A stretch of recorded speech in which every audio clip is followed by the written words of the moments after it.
G'day everyone. Thanks everyone for being here. Just a quick reminder for this session, if you want to ask questions, feel free to do so in the app. If we have time at the end, we'll try and get through them. We've got Ben Sayers and Mauri Edo talking to us about microservice integrations with, or verifying microservice integrations with contract testing. Ben says he is an avid cyclist and a skater, ice skater, tries not to do both at the same time. Mauri actually was so confident that he would be speaking here at Summit when he submitted the talk that he booked a vacation with his family to Spain. So he's actually flown in from Spain for 2 or 3 days just to be here, and he flies out tonight. Awesome. But without further ado, please welcome Ben and Mauri to the stage.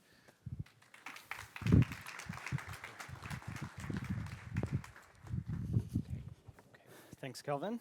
And hi, Mauri. Hi, Ben. And hi, everyone. Let me start by telling you a story about something that has happened to me very recently, which has probably happened to some of you as well if you deal with microservices on a regular basis. Ben, pay attention. I think you're going to like this one. All right, I'm listening. Go ahead. So, it's Friday. It's 6 p.m. I was done for the day. I was about to leave the office when my phone started ringing. It was pager duty. We were having an incident. One of the services that I look after was having some trouble, and customers were complaining. So which service was this? This was the billing service, the one that handles financial transactions for our customers. Oh yeah, that sounds important. It is a little bit important, yeah. Anyway, apparently the billing service was having some trouble handling the responses from one of the services it talks to, a service that's called the user service. So there I am digging through the code, trying to figure out what went wrong, and I'm struggling because we hadn't changed billing recently. It hadn't even been deployed in a week. It's late. I'm tired. Customers continue to complain. I'm lost. Until I had this crazy thought. What if the incident was being caused not by a change in billing, but by a change in this dependency that I was telling you about, the user service? Hang on. You think they're changing things this late on a Friday? I know. Who does that, right? On a Friday.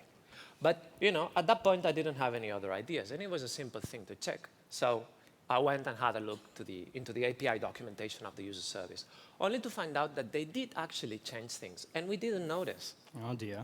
So what did they change? So the response of the user service contains this property that's named user, but it actually returns a list of many users. So someone renamed it, you know, to users in plural, because grammatically it made a bit more sense. Right. I'm just imagining that this developer was really bothered by this silly grammar problem in their API and was just compelled to change it right now on a Friday. Apparently, yes, which I'm okay with. But, you know, they changed the only property in that response that we actually care about. They could have changed 11 others and we wouldn't have noticed. And then on top of that, the developers who made the change, well, they were expecting the existing tests to catch any problems that the change might cause. So the moment they got a green bill, they made the reasonable decision and deployed the whole thing. But that caused the incident. Right, so hang on. All this trouble, and the only thing that's actually changed here is one letter? Yeah, sadly, yes. One letter is all it takes to break our integration. Right, I see. So I'm thinking, and I'm sure I'm not the only one in the room who's wondering, why didn't your test catch this? Well, they should have, but they didn't. Okay, you're right. I am interested in this. Told you so. I'm wondering what went wrong here. Well, let me stress that this is not a developer's fault. It's a reasonable thing to do to rely on your tests to catch this type of problems. So in this situation, it was the tests who let us down. Right, it's the test's fault. It is. So what's wrong with your tests? Are you sure you want to know? Yes. It doesn't end well. That's okay. We're all here for you. All right, thanks. I think the best way for me to answer that is by telling you how do we test things in the billing service, because it's actually very similar to how things are tested in the user service. Okay.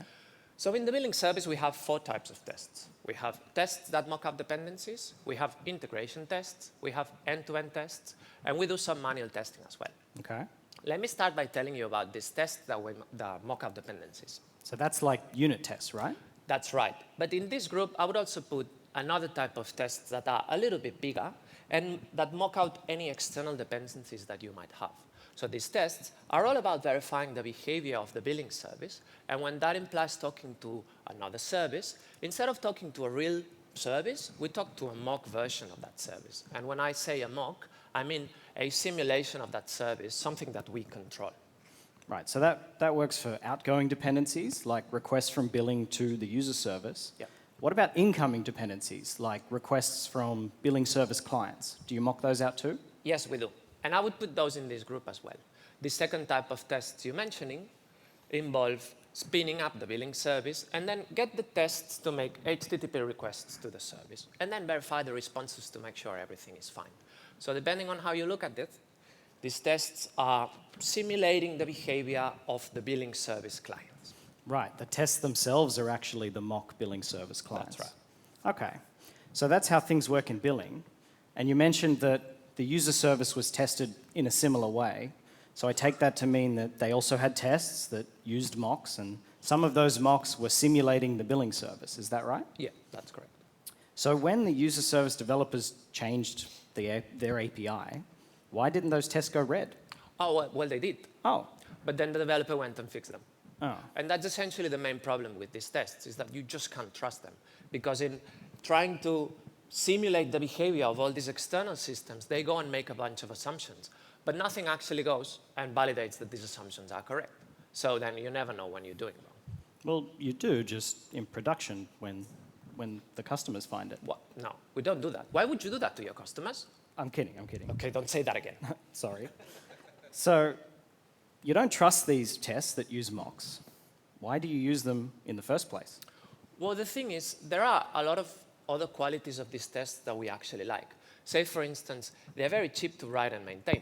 I can just go and start writing these tests. I don't need to coordinate with anyone else. And instead, I can spend this time in being really thorough with my tests and cover all the relevant edge cases.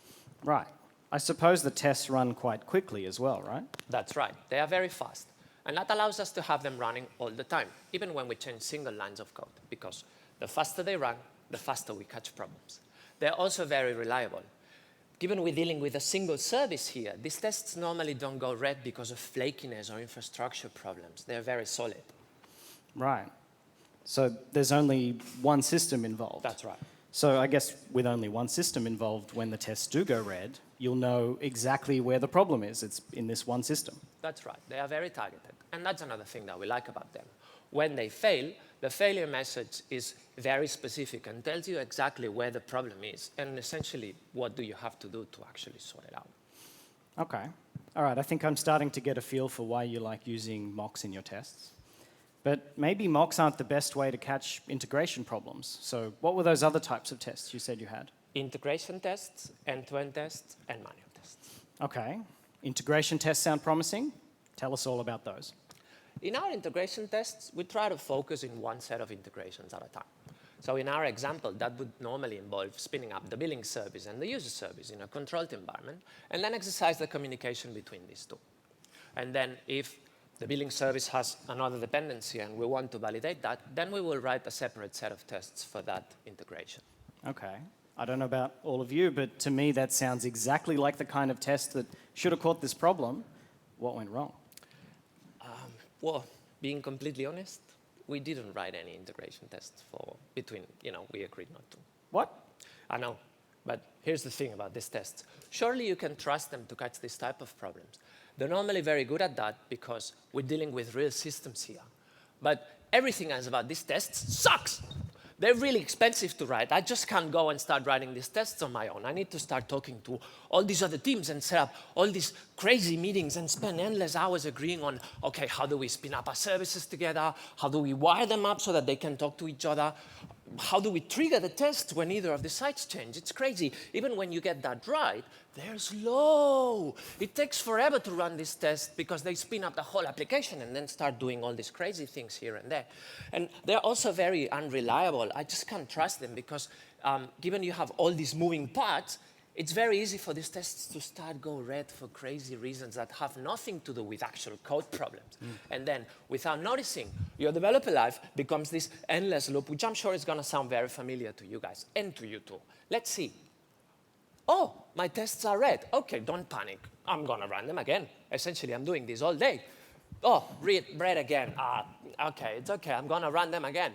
Let's see now. oh, awesome, lucky, only took 2 runs to get a green build, awesome, but I've lost 2 hours already. Okay, No, Mauri. hang on, I'm not finished. Even when they go right for the real reasons here, it's really hard to understand what went wrong. Because essentially the failure is something like, yeah, this test failed. Now you go and figure out where in the whole integration the problem is, and then get ready to spend the rest of the day. So essentially, with all these problems, we decided not to write any of these tests. And I'm sure you can understand. Yeah, okay. No integration tests. Sorry I brought that up. It's okay. I forgive you. What about end-to-end tests? End-to-end tests would involve, in our example, spinning up all the systems that make up our entire application, and then exercise end user scenarios. Say, I buy something in the billing service, because I know that that exercises the communication with the user service. Unfortunately, as you can imagine, these tests have the very same set of problems as integration tests. Actually, even worse, because we're talking about more moving parts, which means more systems involved, which makes them slower, Okay, which Mauri. they are harder Mauri, to rely. we get it. We get it. Sorry. So you didn't write any end-to-end tests either? No. No. Totally. No. Okay. Manual testing? You don't want me to get started about manual testing. All right, let's move on then. Okay. Actually, I'm quite glad you brought this up because the developer experience team that I'm working in at the moment is spending a lot of its time trying to find better ways to test microservices. And this story you've shared with everyone here, it sounds very familiar to me. I'm hearing it from many teams across Atlassian when I talk to them about how they're testing things. And essentially, you all have a very similar story. You're moving towards microservices, and in doing so, you're finding it's really difficult to test basic functionality. You're taking the tools and patterns and approaches that you used in the monolithic world, and in that world, those approaches were working just fine, but when you apply them to the microservice world, it just winds up being way more expensive. So many teams, like yours, wind up making this choice. On the one hand, they could have slow, unreliable, hard to debug, expensive tests that do give them a bit of confidence when they work. And on the other hand, well, many teams just don't want to take on all the problems that come with those tests, so they choose not to test their integrations at all. Oh, Ben, that sounds too familiar to me. Does this sound familiar to you guys? Because this is exactly the problem that I'm having. That's what I thought. So let me tell you all about an alternative approach that we've been trialing for the last 12 months inside Atlassian, and it's been going quite well. It's called contract testing. Contract? Yeah. Do you have to get the company lawyers to sign off your tests? Oh, and then no. bring them to the judge? It's not a literal contract. Ah, okay. But it is based on a similar idea. Essentially, it gives you a way to have two services enter into an agreement on how they're going to communicate with one another. And once that agreement is in place, it provides a way for the agreement to be changed, but before that change takes effect, both sides need to sign off on it first. So I think the best way to explain how this works to everyone here is to use the example you brought up between the billing service and the user service, where the billing service is known as the consumer and the user service is known as the provider. I'm interested. I'm all ears. All Let's right. Go ahead. So to start off with, we're using a tool to write these contract tests. And we did spend a bit of time exploring a number of different options here. And we wound up settling on a tool that was fairly mature. And, well, it wasn't tied to one specific programming language. It's called Pact. It's open source, so you can all use it. And its role in this picture is to allow consumers to mock out providers in their consumer contract tests. So I would use Pact to mock out the user service in billing's contract test? Yeah, that's right. And that's actually the first step in the process, to write contract tests on the consumer side. So these contract tests they'll look and feel a lot like your unit tests. You'll set up interesting test fixtures, you'll invoke some code that you're trying to test, and then assert something on the results from that. The main difference between unit tests and these contract tests is in contract testing, we use Pact to mock out external providers. So in billing's contract tests, I would use Pact to mock the getUsers method and make it return a list of users. But how is that different from a unit test? Right, well, first of all, Pact operates at the HTTP level. So you won't be mocking out a getUsers method. You'll actually mock out a user's endpoint. So you might have a test that when it starts running, it tells Pact, when you get a get request on the /users method, for example, respond with the HTTP status code 200 and a JSON body containing a list of users. And now you have that in place. The tests can then invoke the code that they're trying to test. And that code, in turn, will make a real HTTP request against the Pact mock server. Now, when Pact gets this request, it checks it to make sure it's OK. For example, in the test, you might have told Pact, when you receive this request, it needs to contain a very specific header. And if that header is missing, Pact will fail the tests. Now, on the other hand, the request might be fine. And in that case, Pact will respond with a mock response back to the code. The code will then do what it needs to do, likely deserialize that JSON body into an object, maybe, something like that. And then that result is returned back to the tests, which then make their assertions. Right, OK. I think I'm following. I don't mean to be rude, though. But what's so special about this Pact mock server? Isn't it like a regular HTTP mock server? Well, I'm just getting to that, actually. So in the background, while the contract tests are running, Pact is recording everything that is going on. So every HTTP request and response that it's involved in is captured and put into a file. It's called the Pact file. You can think of it as a standard way of representing what a mock should do. And the reason that that is interesting is once we have this file in a standard format, it opens the door to us sharing the file with other systems. So, for example, your billing service could share its Pact file with the user service. And that would allow the user service to see what endpoints billing consumes and what assumptions billing makes about how the user service is going to behave in its contract tests. And most importantly, the user service has an opportunity to validate that these assumptions are correct. Right, but hang on. Because you mentioned that we can share this file, but how does the billing service actually shares this Pact file with the user service? OK. Well, there's three options. The first option is to share the file using the file system. And this works really well if you have a consumer and provider that both live in the same code repository. And we even have a team inside Atlassian that uses this approach. The way they've set it up is on their consumer, when they run those contract tests and generate a new Pact file, that Pact file is then committed to their repository. And this is the same repository that their provider lives in. So that allows their provider to simply point to the location in the file system where their Pact file lives. Right. But in my example, the billing service and the user service don't live in the same repository. So that option's not going to work for me. That's OK, because the second option is to share the file using a URL. Now, using this approach, all you really need to do is make that file available via a URL. And the details of how you go about doing that are really up to you. Right. So I'm using Bitbucket to host the billing service code. I guess I can commit the file to the repo, and that will give me a URL I can share with the user service? Yep, that would work just fine. If you weren't too enthusiastic about committing that file to the repository, you could publish it to the cloud, perhaps, using Amazon, Google, or Microsoft's cloud. There's a lot of options here. It really comes down to what's easiest for you. So that's option 2. The third option involves something called the Pact broker. The Pact broker? Yeah. Sounds dodgy. No, it's not. Are you sure? Yes, very sure. Okay. What it is it's a service that will host Pact files and help you share them. So the way this works is on the consumer side, when you have a new Pact file, you will publish it to the Pact broker. And that allows providers to simply pull down the Pact file whenever they need it. The interesting thing about this option is all the Pact libraries have Pact broker support built into them. So that takes much of the work off your hands. All you really need to do is tell the Pact library where your Pact broker is hosted, and it takes care of the rest.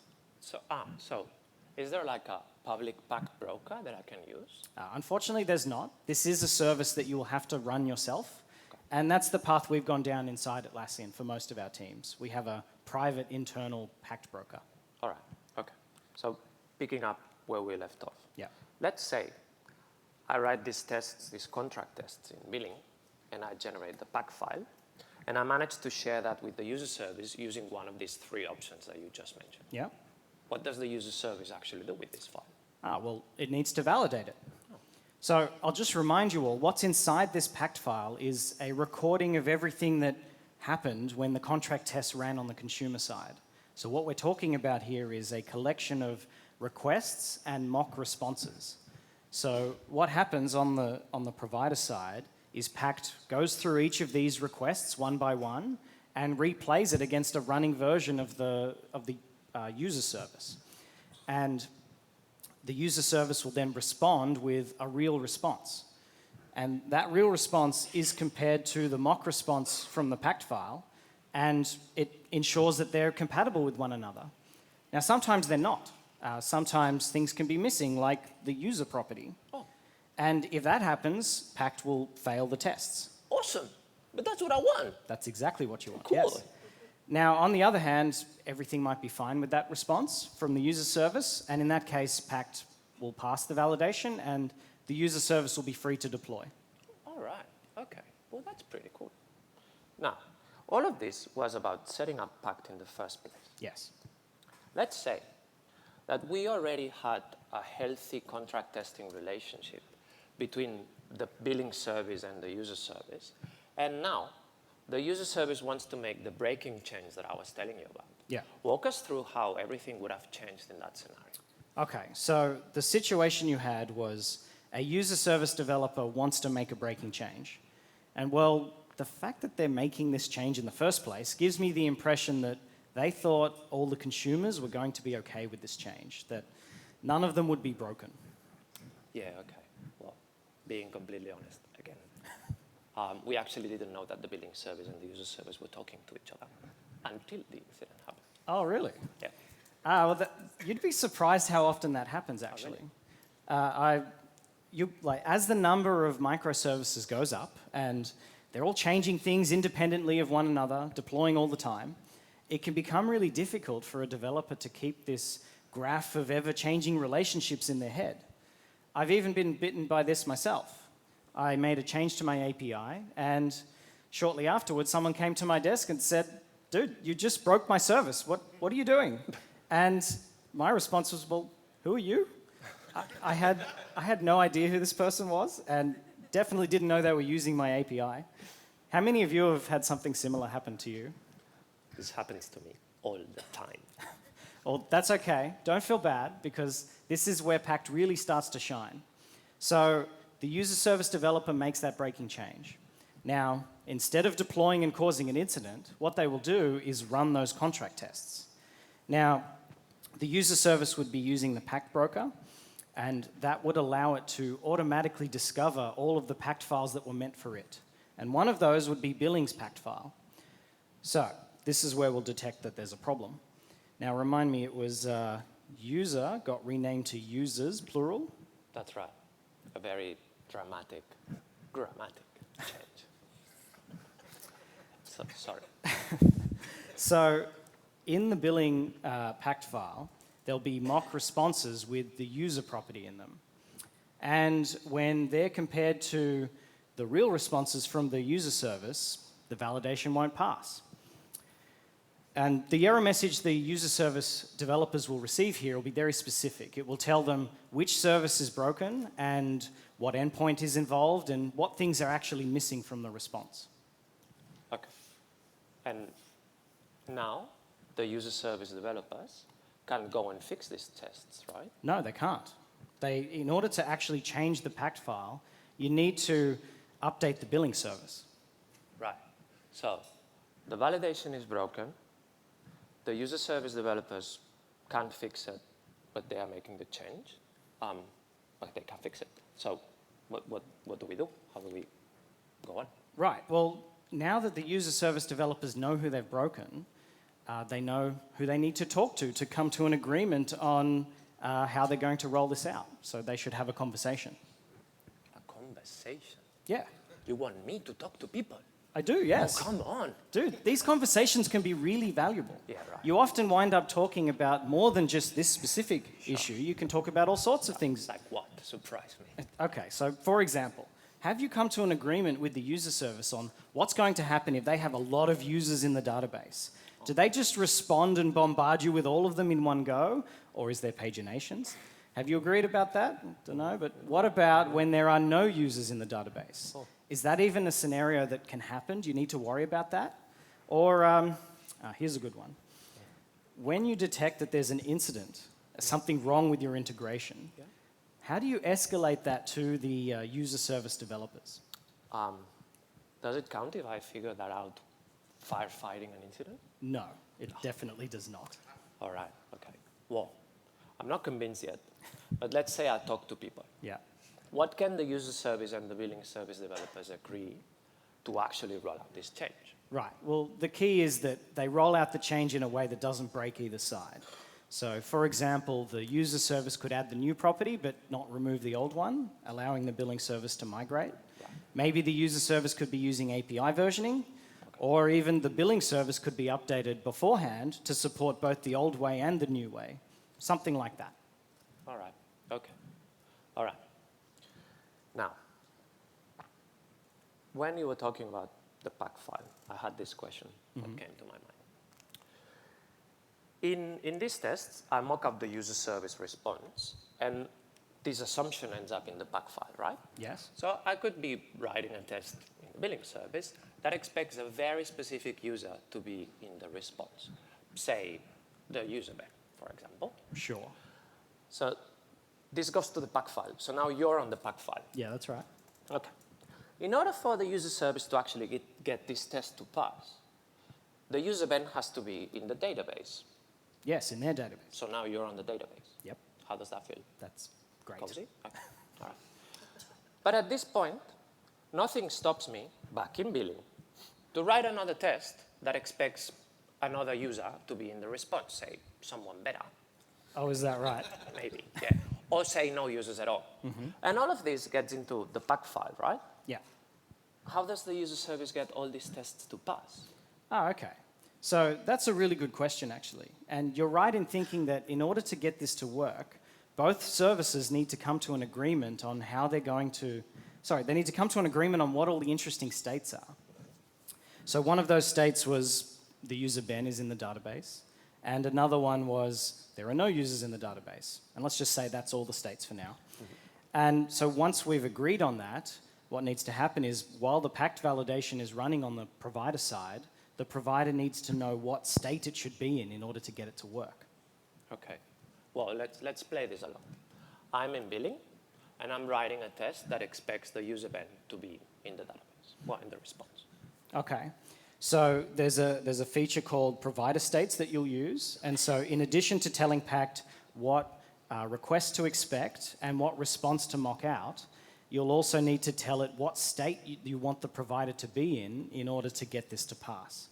Something like the user Ben is on the database? Yes, and that will wind up in the Pact file. Okay. So now let's say that I write this test this way and I give this information about the state that I want the provider to be in and all that. And all of this gets into the Pact file. And I share the Pact file with the provider. What does the provider do with it?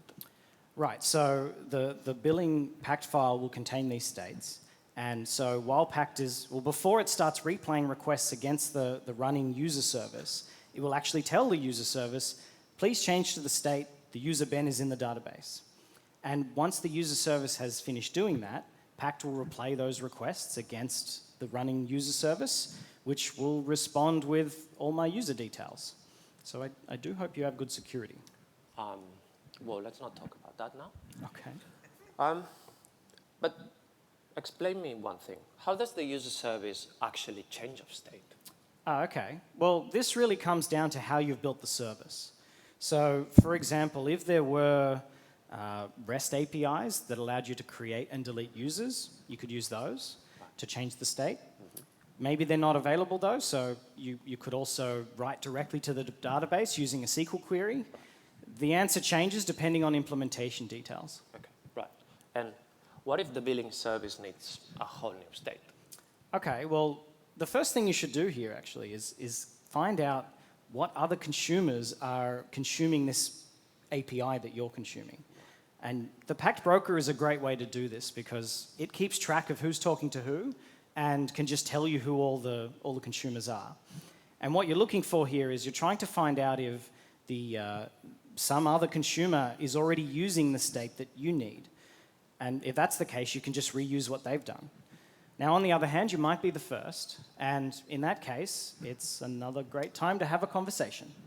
Another conversation? You want me to talk to people again? Yes. Oh, come on. Dude, you should be great friends with this team by now. Okay.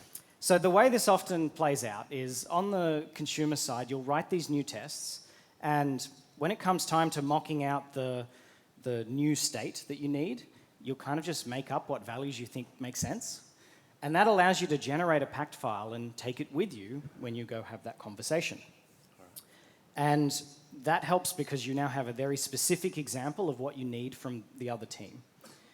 So when they actually try and add this new state, often what will happen is the provider side will come back to you and say, can you change a few things about what you've mocked out here? We don't like the user Ben. Can you please rename that to something else?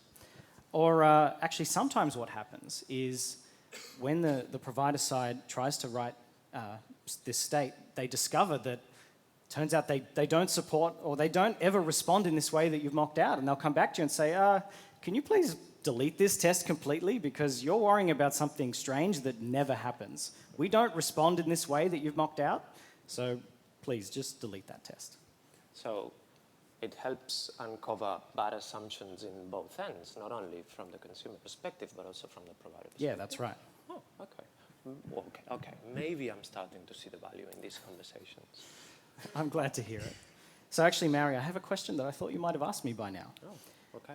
On the consumer side, when you're writing contract tests, say some new ones, and you generate a new Pact file, how do you set up the build pipeline on the consumer side so that you validate that this new Pact file is okay with the provider before you release the consumer? Yeah. Okay. Yeah. Okay. That sounds like something I could ask you, maybe. If I understood that correctly, though, because it was a bit of a long question that you were expecting me to say, what you're saying is the opposite to what I was telling you about. Yeah, so in right. this scenario, the billing service is the one who's making the breaking change. Yes. All right. Okay. So I guess that the timeline would start with me making that breaking change. Mm-hmm. Now that would break the contract tests, would it? Yes, it would. But I can just go and fix them.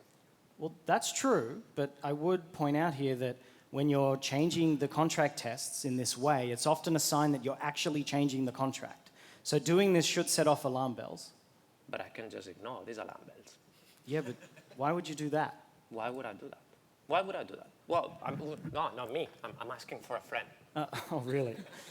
Okay, I suppose that you may have had a misunderstanding and thought it was safe to do this change. Yeah, so my friend had a misunderstanding, and now we are fixing these tests to match the code change that we made. Mm-hmm.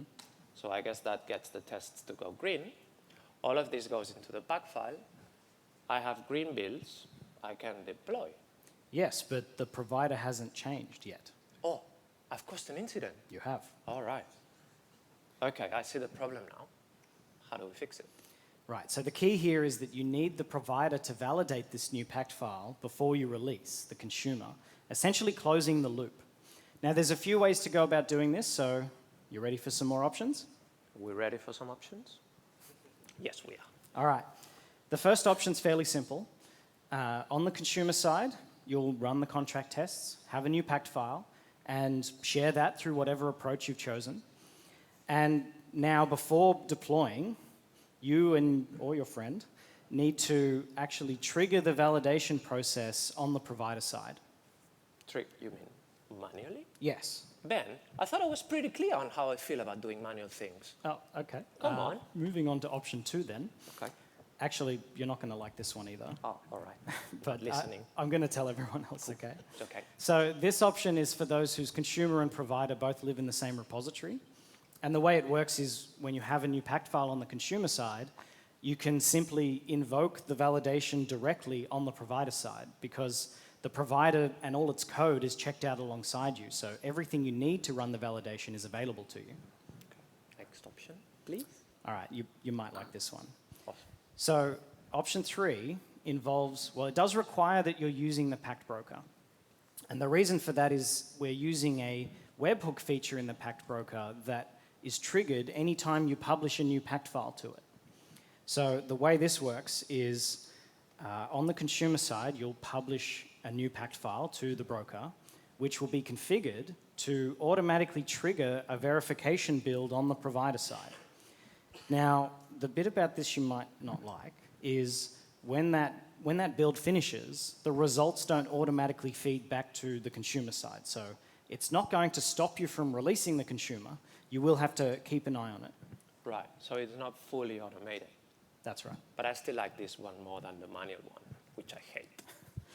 Well, you're not the first to push us for a fully automated solution to the problem. There's actually a fourth option, but it's a bit experimental. It involves something called a Swagger specification.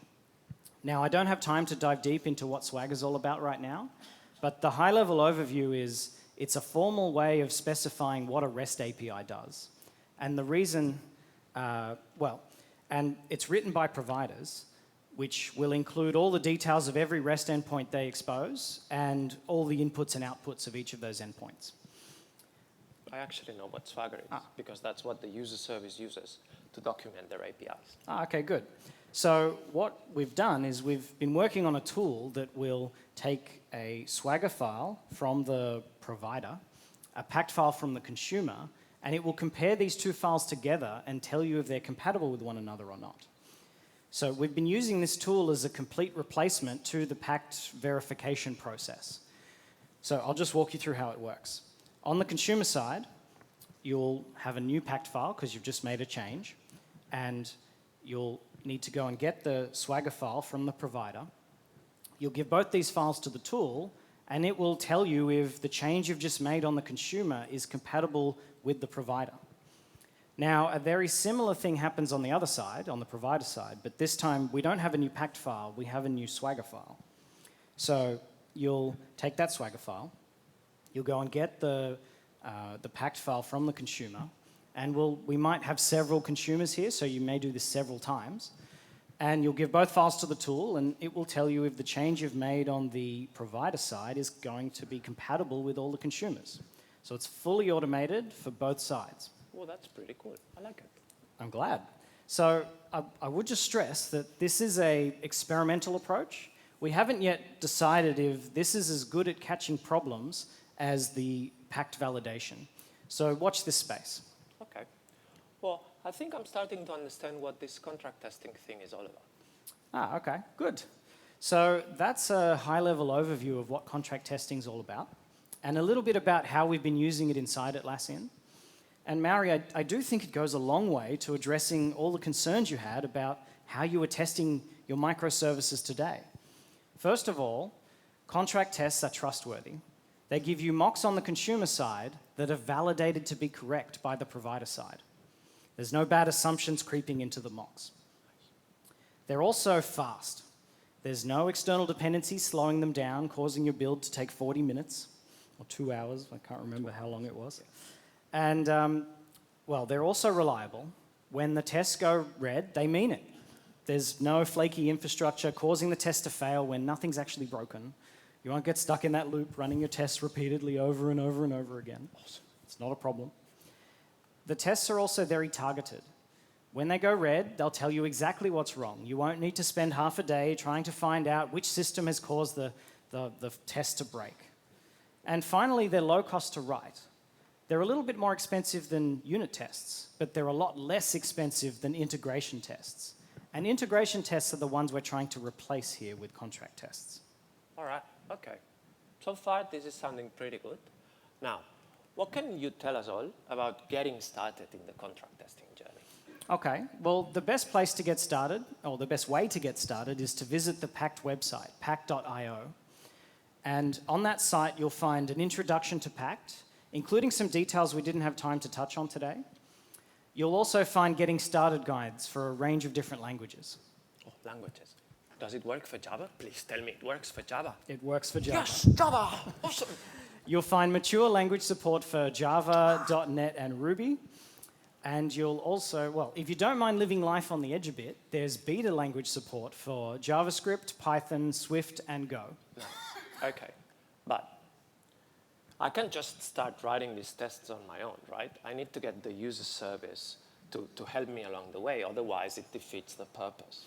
So what can you tell us about getting these teams that we integrate with to also work with us on the contract testing thing? Okay, that's actually a really good thing to point out, is contract testing is a team effort. So like integration tests and end-to-end tests, you need to coordinate with other teams in order to write these tests. Now, on the Pact website, there's actually a link titled Convince Me. And on that page that link takes you to, you'll find, well, first of all, a list of benefits to use Pact. And we've been talking about many of those today. And you'll also find a list of common excuses you might run into if you do happen to run across a team that's not so interested in using contract testing and starts telling you all these reasons why you can't use it. So that page will give you a really good starting point for those conversations. Although I would point out that while I've been talking to all these different teams across Atlassian, as I mentioned before, many of them are unhappy with the way they're testing things today. So they've been very open-minded about trying a new approach. Well, I'm convinced. I'm glad to hear it. So, Mauri, when you get back to the office, the first thing I want you to do is visit the Pact website, pact.io.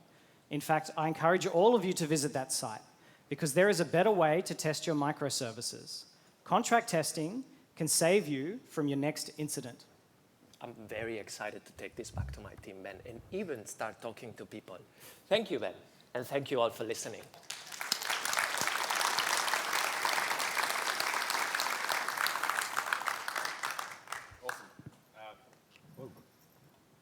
Thanks, guys. That was great.